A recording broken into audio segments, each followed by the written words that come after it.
Good afternoon, everybody.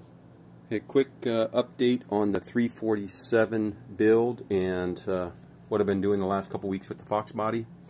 We did go to the track last Saturday, and I had some issues, mainly with the tune, but actually it was my fault. But if you see here, this is the program we run, Tuner Pro, and what had happened here was I ended up loading. This is your bin file right here. Your tune, basically. And when I loaded that up to adjust the two-step rev limiter, I actually loaded up this file, but it was .log, not .bin. So everything I was doing here to adjust the rev limiter, which is here. So if you see here, it's 4509. So basically you adjust that and hit save, but when I had this incorrect file in here, it would not save anything, obviously. So basically I made 4 passes last weekend, and I kept adjusting this rev limiter on the wrong tune, and obviously it wasn't working. So I kept just blowing off the tires and launching at like 6,700 RPMs. So nonetheless, was not a spectacular day at the track. So I decided that when I got home, it was time to pull the engine and start getting ready for the 347 build, because as I let you guys know, there's my scat crank and scat rods are in the box, and I got an update from FordStrokers.com that the Wiseco pistons will be here in July. With COVID, a lot of stuff is on back order. So Sunday after the track, the engine came out and I started the teardown. And I found an issue with a couple of these pistons here. Now, there was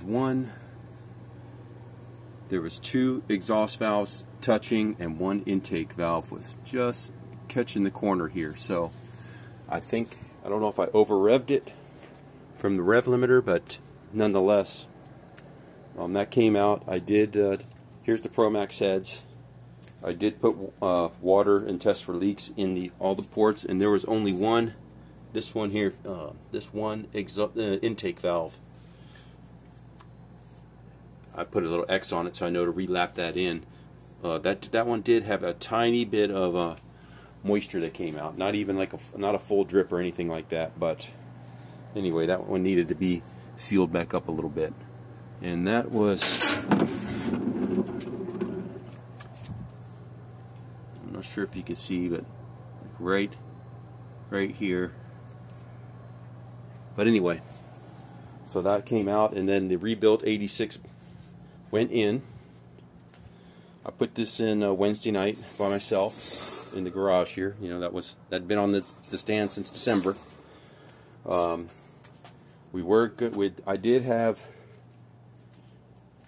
the lower and the stage 2 big dog porting was going on there, but for whatever reason, I don't know, it seemed like all these bolts wanted to cross thread, and I don't know, they just didn't want to go in correctly, as you can see even that.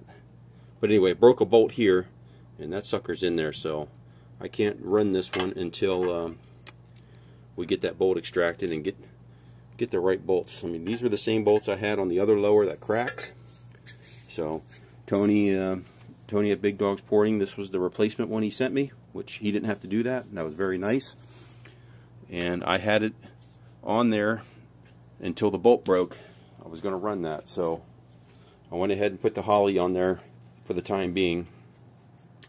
So we're going to actually run this until we can get that one set up and ready to roll. But anyway, I did fire this off already today, and it sounds good. But what I wanted to go over here was, here's the tech sheet for the Promax heads, and if you look at the springs, it comes with. So it says they're 130 pounds closed on the seat, and then here's the cam.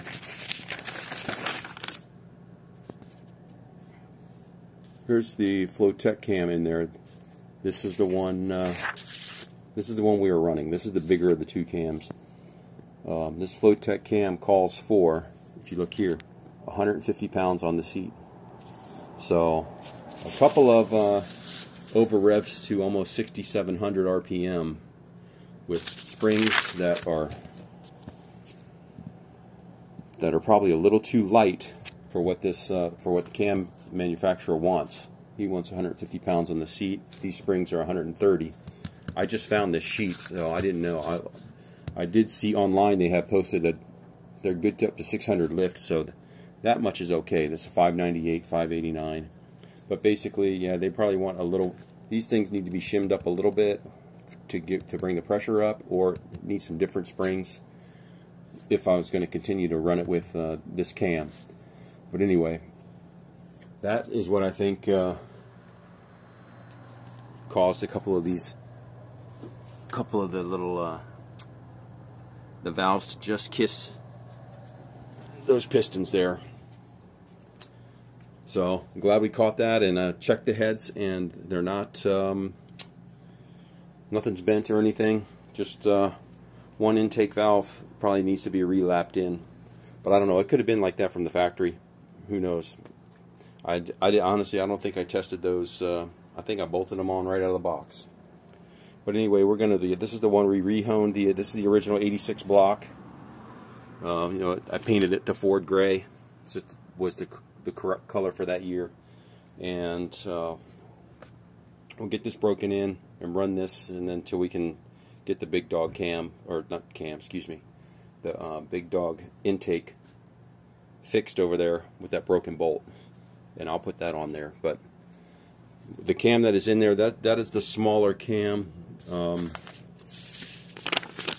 So we were running the 223, 227 intake duration. I'm leaving the smaller one in here. This is the 215, 219.